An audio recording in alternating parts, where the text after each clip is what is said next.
से पूछ भी लिया जाता है और आपको आना भी चाहिए, और बहुत सारी जगह इसका यूज़ भी किया जाता है। चाहे मैं बात करूं, हम अभी डी ब्लॉक एलिमेंट्स स्टार्ट करेंगे, डी ब्लॉक एलिमेंट्स पढ़ेंगे, तो वहाँ पे भी जो एप्लीकेशन है इलेक्ट्रोकेमिकल सीरीज की, उनका बहुत ज़्यादा यूज़ आता है।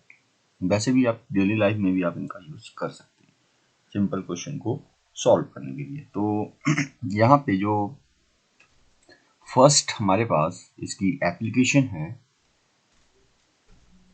जो इलेक्ट्रोकेमिकल सीरीज की, generally it is used to compare the relative oxidising and reducing power. First point आप लिख सकते हैं, it helps to compare relative oxidising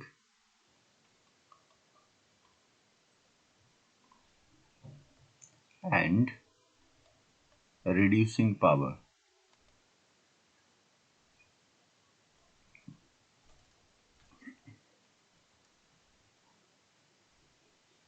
तो हम कैसे पता करेंगे, कैसे कंपेयर करेंगे ऑक्सीडाइजिंग एंड रिड्यूसिंग पावर को किसी भी इलेक्ट्रोड की?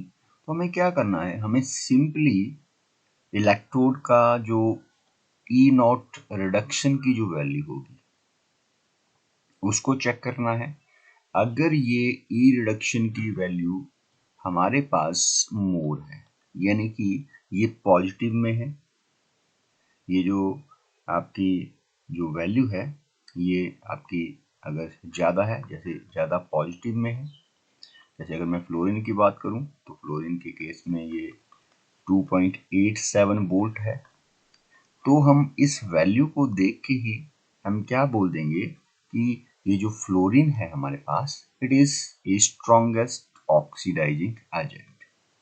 ठीक है, तो यहाँ से हम क्या कर लेंगे, इसकी रिलेटिव ऑक्सीडाइजिंग पावर को हम कंपेयर कर लेंगे, हम पता लगा लेंगे। ठीक है, on the other hand if अगर हमारे पास ये जो वैल्यू होगी ये कम होगी, जैसे लिथियम के केस में माइनस जो है 3.07 वोल्ट के अप्रॉक्स आती है, तो ये लेस हमारे पास वैल्यू है, तो ये आपका स्ट्रॉन्गर क्या होगा, रिड्यूसिंग एजेंट होगा, एंड जो इसकी ऑक्सीडेशन जो वो होगी वो इसकी कम होगी। तो यहाँ से हम वैल्यू देख के ही पता लगा सकते हैं कि कौन रिड्यूस होगा, कौन ऑक्सीडाइज होगा, या कौन ऑक्सीडाइजिंग एजेंट की तरह वर्क करेगा, कौन रिड्यूसिंग एजेंट की तरह वर्क करेगा। सेकंड थिंग जो इलेक्ट्रोकेमिकल सीरीज हमें बताती है, it helps us to compare reactivity of metals. 10th में भी आपने पढ़ा हुआ है रिएक्टिविटी ऑफ मेटल्स। तो generally those electrode which has smaller E reduction value undergoes oxidation and will be more reactive। तो हमें जानते ही हैं, रिएक्टिविटी सीरीज को देख के ही आप बता सकते थे कि कौन जो मेटल है यहाँ पे ज़्यादा रिएक्टिव होगा। तो हमने वैल्यू देखी और वैल्यू देख के हमने आइडिया लगा दिया कि किसकी ऑक्सीडेशन यहाँ पे होगी। तो आप जानते ही हैं कि अगर मैं बात करूं मैग्नीशियम की, तो magnesium is more reactive than zinc, than zinc is more reactive than iron, and iron is more reactive than copper, and copper is more reactive than silver। तो रिएक्टिविटी सीरीज आप जानते ही हैं। आप यहाँ से क्लियरली अगर आपको याद होगा, केदारनाथ का माली आलू जरा फीका पकाता है, तो आप इसको इजीली यहाँ से कंपेयर कर सकते हैं कि कौन सा जो मेटल है ज़्यादा रिएक्टिव है, कौन सा मेटल जो है कम रिएक्टिव है। तो वैसे जनरली सबको याद ही होती है, तो उसको देख के आप हम ये भी बता सकते हैं कि कौन ज़्यादा रिएक्टिव होगा।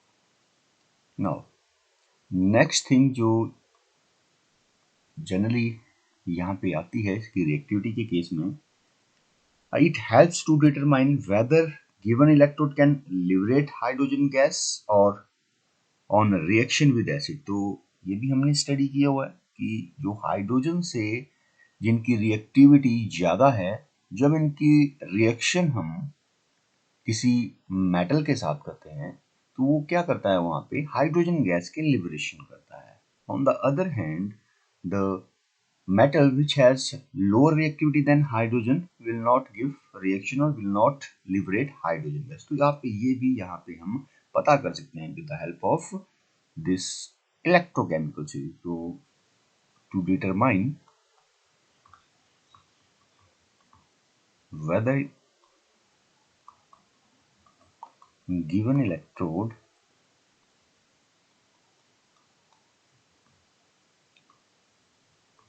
can liberate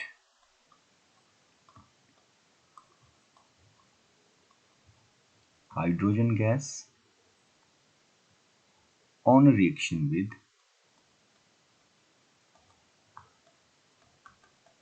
acids। तो एग्जाम्पल, कोई मेटल है generally it will give M2 positive and liberate 2 electron। This is oxidation half reaction,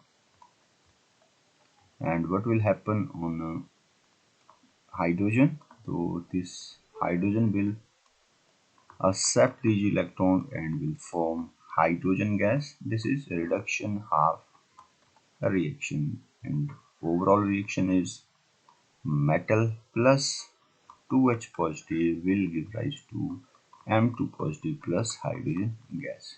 तो हम ये भी पता कर सकते हैं कौन सा इलेक्ट्रोड यहाँ पे जो है हाइड्रोजन गैस की रिमूवल करेगा। तो यहाँ पे एक और अब बात आपने ध्यान रखनी है कि हाइड्रोजन तभी इलेक्ट्रोड लिबरेट करेगा जब हमें जो मेटल है, मेटल का इलेक्ट्रोड को एनोड बनाना। ठीक है, हम एनोड और कैथोड बनाते हैं। तो अगर हमारे पास मेटल जो होगा एनोड होगा तभी वो हाइड्रोजन गैस की यहाँ पे रिमूवल करेगा। यानी कि आपका जो इलेक्ट्रोड होगा वो लेफ्ट हैंड साइड पे होना चाहिए उस मेटल का। अगर हाइड्रोजन का जो इलेक्ट्रोड है वो आपने लेफ्ट हैंड साइड को बना दिया, इट मीन्स वो आपका यहाँ पे एनोड वर्क कर रहा है। उस केस में वो हाइड्रोजन गैस की लिबरेशन नहीं करेगा। नाउ जो फोर्थ पॉइंट यहाँ पे आता है, ये हमने किया भी है। तो what is the next point?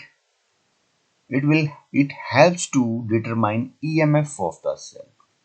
EMF of the cell, that is electromotive force of the cell। So how we can calculate the E naught of the cell? E naught of the cell is equal to E naught cathode minus E naught of anode। या in another words हम लिख सकते हैं reduction potential of reduction half reaction minus reduction potential of oxidation half reaction. या मैंने आपको simple भी बताया, बड़ी वैल्यू आपकी कैथोड की होगी एंड छोटी वैल्यू जो होगी आपकी एनोड की होगी। यानी कि पॉजिटिव वैल्यू कैथोड पे आप रखेंगे एंड नेगेटिव वैल्यू एनोड पे रखेंगे। तो इस तरह से हम क्या कैलकुलेट कर सकते हैं? We can calculate the EMF of the cell. Last and most important point of the cell, we can determine the spontaneity और feasibility of the reaction। What is the next point? It helps to determine spontaneity and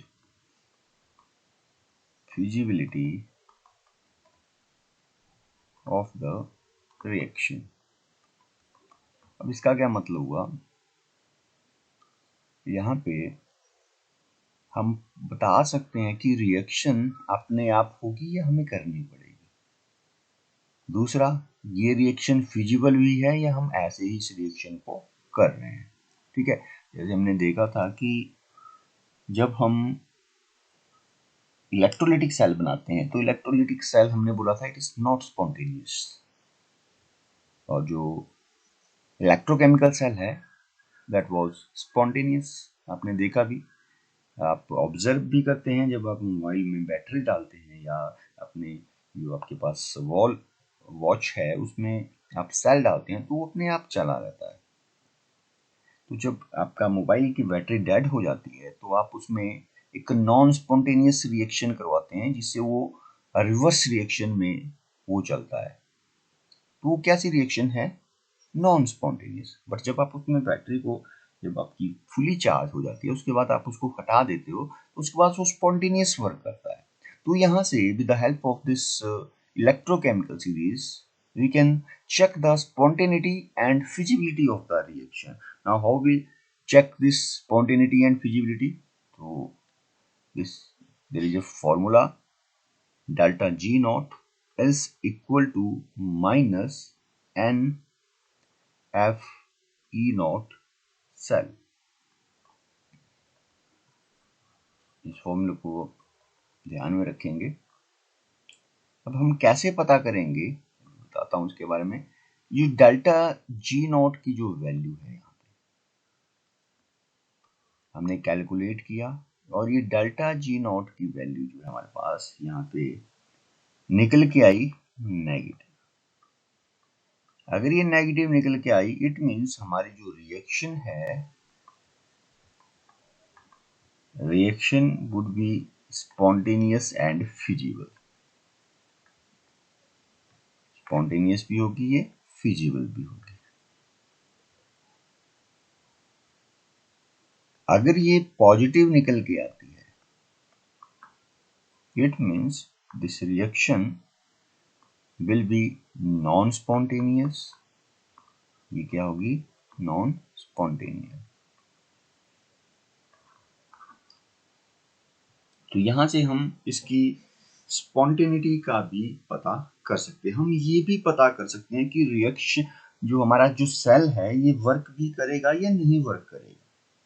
वो कैसे पता करेंगे हम? हमने EMF निकाला cell का, ठीक है, तो हम सिंपली ही पता कर सकते हैं।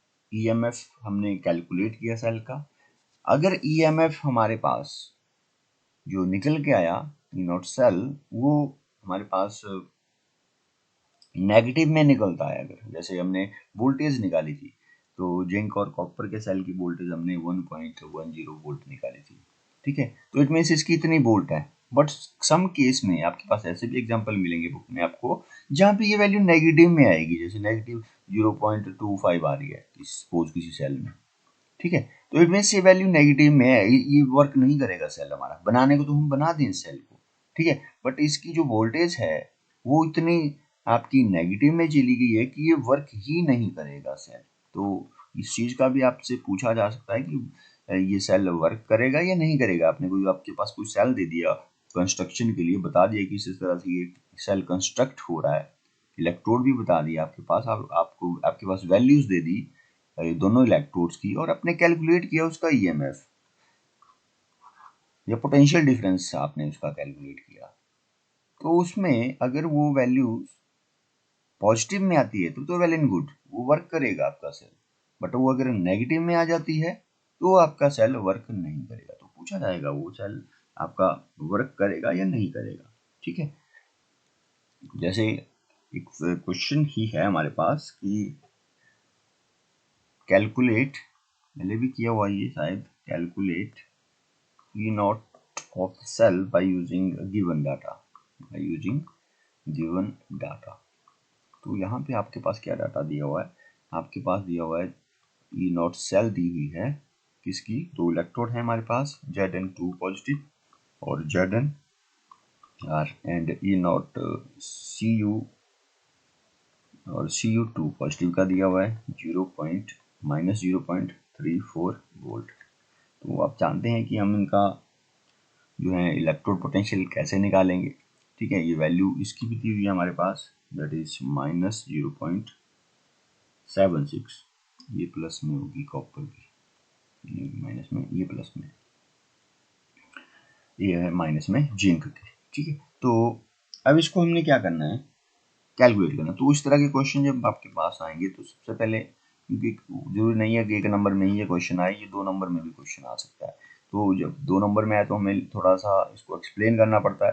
तो उस केस में आपने क्या करना है, उस केस में आपको इसमें पूरा ये लिखना है कि किस तरह से Zn2 पॉजिटिव या Zn जो है अपने इलेक्ट्रॉन को रिलीज कर रहा है और कॉपर जो है उनको एक्सेप्ट कर रहा है। ठीक है, तो ये आपको क्या करना पड़ेगा, लिखना पड़ेगा, यानी कि इसका रिडक्शन पोटेंशियल और जो है इसका reduction half cell and oxidation half cell दोनों को बनाना पड़ेगा। तो ये सिंपल है, जब इसमें हमने किया तो ये आपकी बड़ी वैल्यू 0.34 माइनस माइनस 0.76, ठीक है, यानी कि ये निकल के आता है हमारे पास 1.10 वोल्ट। तो ये पॉजिटिव में आ रही है वैल्यू, यानी कि हमारा जो सेल है ये यहाँ पे वर्क करेगा। अब मैं यहाँ पे आपको बता रहा था, यहाँ पे n का मतलब क्या हुआ, यहाँ पे n जो है हमारे पास number of, here n is equal to number of moles of electron involved in overall cell reaction। F क्या है यहाँ पे, F is Faraday's constant and E क्या है यहाँ पे, A is cell potential।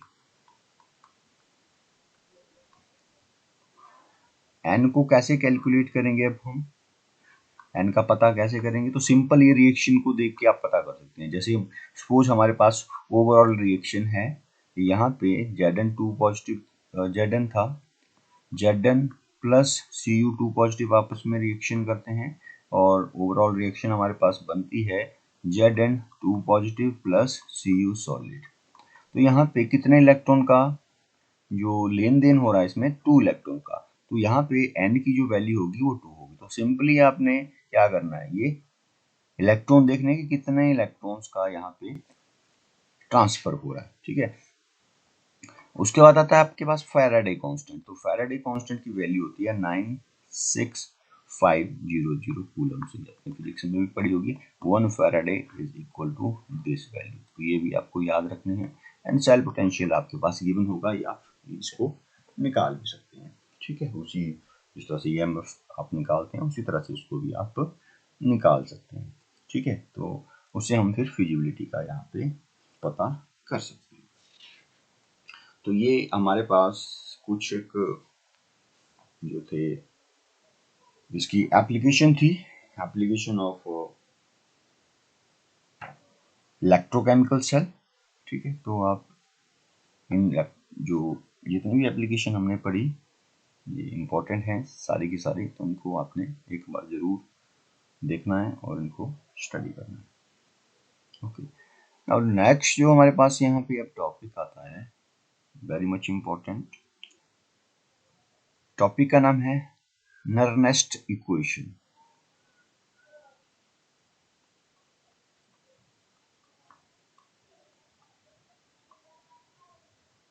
नर्नेस्ट equation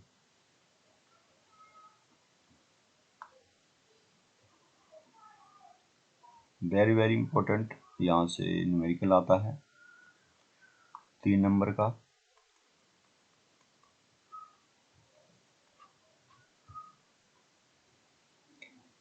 Nernst equation पहले तो आपको जानना है कि है क्या इक्वेशन, हम इसका यूज कहाँ पे करते हैं। ठीक है,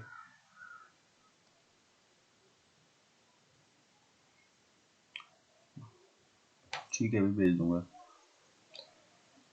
तो नर्नेस्ट इक्वेशन क्या है हमारे पास, सपोज कि अभी तक जो आपने EMF निकाला, ठीक है, जो हमने EMF जो कैलकुलेट किया, अभी तक जितने भी ईएमएफ आपके नहीं, जितने भी वैल्यू मैं लिख रहा था, ये आपकी बुक में जो अभी ये तक आपने पढ़ा होगा, वो सारी की सारी वैल्यू थी स्टैंडर्ड के ऊपर, स्टैंडर्ड कंडीशंस के ऊपर। और स्टैंडर्ड कंडीशंस आप जानते हैं कि स्टैंडर्ड कंडीशंस में हम टेम्परेचर हो गया, प्रेशर हो गया, कंसंट्रेशन हो गई। तो प्रेशर हमने क्या रखा होता है वहाँ पे, 1 एटमॉस्फेरिक प्रेशर। कंसंट्रेशन कितनी रखी होती है, 1 मोल। And temperature, room temperature, that is 25 degree centigrade. But suppose कि अगर हम इन कंडीशन में किसी भी कंडीशंस को हम चेंज कर दें, हमने प्रेशर चेंज कर दिया, हमने कंसंट्रेशन चेंज कर दी, हमने टेम्परेचर चेंज कर दिया, तो उससे जो हमारे पास जो सेल था उसके पोटेंशियल के ऊपर क्या फर्क पड़ेगा, उसका पोटेंशियल डिक्रीज होगा या इंक्रीज होगा, कितना यहाँ पे वो बढ़ेगा या कम होगा, वो हमें बताता है नर्नेस्ट इक्वेशन। यानी कि सिंपली मैं अगर भाषा में बोलूं तो नर्नेस्ट इक्वेशन को जाना जाता है एक और नाम से, that was effect of temperature and concentration, effect of temperature and concentration.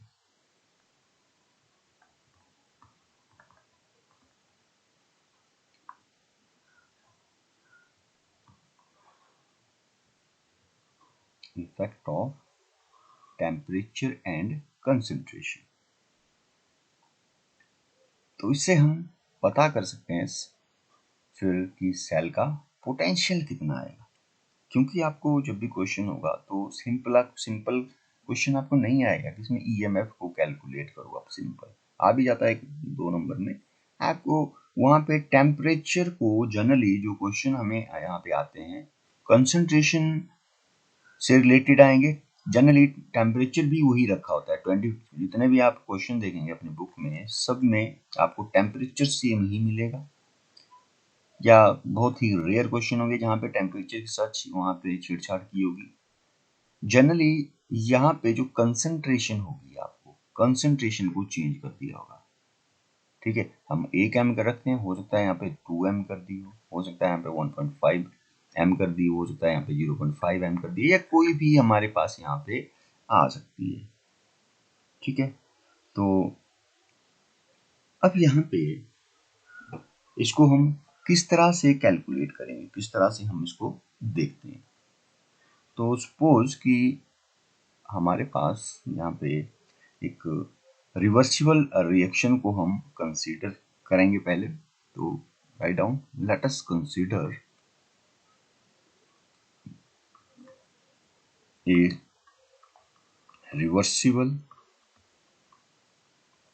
Reaction. Reaction क्या है हमारे पास, एक M1A gas plus M2B gas is in equilibrium with, क्योंकि हमने बोला ये रिवर्सिबल रिएक्शन है, ये किसके साथ इक्विलिब्रियम में है, N1C gas plus N2D gas. अब हमने +1 में स्टडी किया हुआ है एक रूल, एक लॉ हमने पढ़ा था, लॉ ऑफ मास एक्शन, और हमने वहां पे निकाला था रिएक्शन क्वोशिएंट को भी निकाला था। तो अगर इस इक्वेशन का हम रिएक्शन क्वोशिएंट लिखें तो reaction quotient of above equation is Q, उसमें क्या होता था, ये वैल्यू आपकी और ये वैल्यू आपकी, बट अभी हम सिंपल इसमें लिख रहे हैं, कुछ N1 लिखा है, यहाँ पे C भी लिख दो, यहाँ पे C और D, यहाँ पे मैंने C नहीं लिखा था तो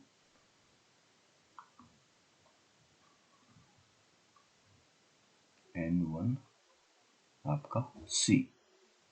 तो प्रोडक्ट अपॉन रिएक्टेंट की वैल्यू हम इसमें कोट करते थे, उससे हम रिएक्शन क्यूसेंट की कितने रिएक्शन हमारे पास कंप्लीट हुई है स्टेप बाय स्टेप हम निकाल सकते थे। तो इस केस में रिएक्शन क्यूसेंट क्या हो जाएगा, कंसंट्रेशन के लिए हम यूज करते थे इस तरह का ब्रैकेट। तो कंसंट्रेशन रेज टू पावर जो इसका स्टोकियोमेट्रिक कोफिशिएंट होता है that was N1 and reaction quotient of इसका जो सेकेंड प्रोडक्ट है दैट वाज N2 अपॉन जो इसके रिएक्टेंट है हमारे पास उनकी concentration raise to power its stoichiometric coefficient that was M1 लिख दो एंड रिएक्शन क्वोशिएंट ऑफ जो आपका यहाँ पे कंसंट्रेशन है B की उसको M2। नाउ अगर हम इस रिएक्शन क्वोशिएंट को रिलेट करते हैं गिब्स फ्री एनर्जी से, तो हमारे पास इसका जो रिलेशन है वो निकल के आता है, relation between Gibbs free energy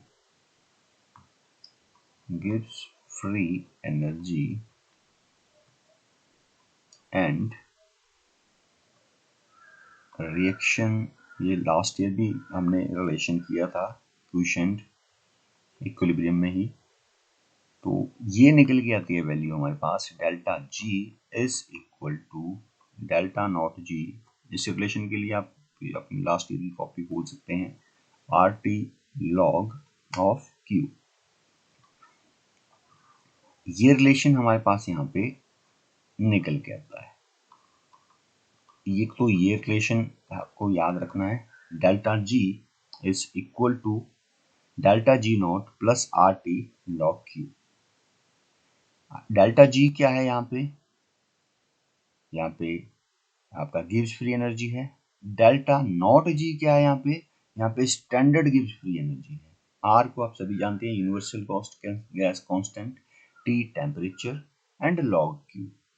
ठीक है, तो लॉग क्यू जो होगा यहाँ पे या लॉग सी भी कई जगह पे आपको देखने को मिलेगा। तो ये क्या होगा, आपका जो भी आपके पास एनोड होगा कैथोड होगा उसकी ये रेशियो होगी, वो हम अभी देखेंगे कि किस तरह से हम इसको फिर करेंगे। नाउ अब